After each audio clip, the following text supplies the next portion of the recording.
Hello everyone, welcome to my channel. দেখতে পাচ্ছ আমরা তিনজন রেডি হয়ে নিয়েছি। তো এখন কটা বাজে তোমরা দেখে নাও। তো বাজে এখন 6টা, এখনো 6টাও বাজেনি। তো আজকে যাচ্ছি আমরা গঙ্গাসাগর। তো ভাবলাম ছোট্ট একটা ব্লগ তোমাদের সঙ্গে শেয়ার করি, তোমরা প্রথম থেকে শেষ অবধি দেখতে থাকো। বাবা ঘুরতে যাচ্ছ তুমি? কি গো, আমি উঠে পড়েছি টোটোতে। প্রচুর কুয়াশা দেখো এখন।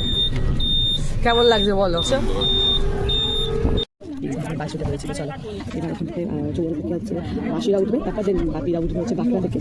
এই যে বাস চলো ছেড়ে দিল।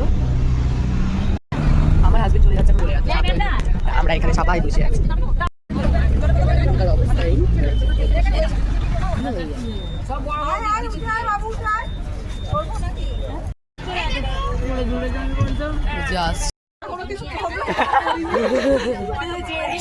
বাসটা এখানে দাঁড়িয়ে ভাবি করে কিনা বসে আছে দেখো। চলো চলে এসেছি আমরা।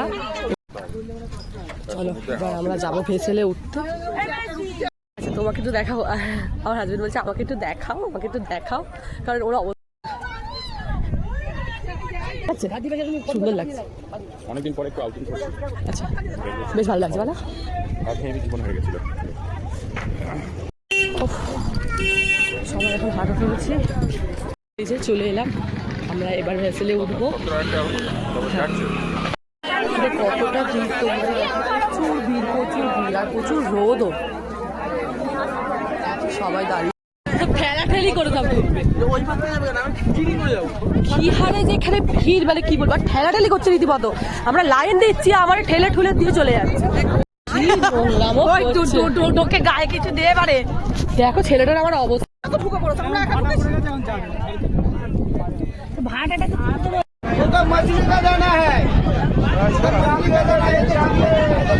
দেখো এখানে পাখিগুলো কি সুন্দর লাগছে, কতটা ভিড়। ভাইয়া এখানে বুলেটে বসে বসে টিপ করছে। তো চলো এবার তো আমরা চলে এসেছি গঙ্গাসাগরে, মানে নেমে পড়েছি স্টেশন থেকে। এবার দেখা যাক একটা গাড়ি করবে। তো চলে এলাম আমরা গঙ্গাসাগরে। কেমন লাগছে? এখনো কিন্তু দেখলামই না। এবারে শুরু হবে। চলো এবার হোটেলে যাওয়া যাক।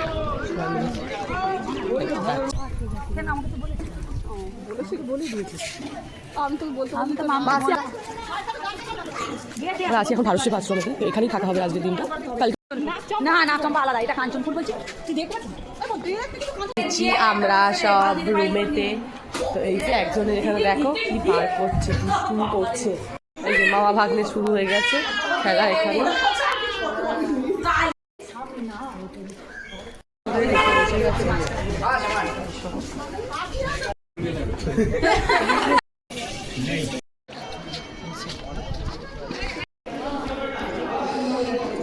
আর তারপর আমরা চলে গেছিলাম স্নান করতে। স্নান টান করে নিয়ে চলে গেছিলাম রুমে। সেকেন্ড পার্টে দেখাচ্ছি কি করেছি।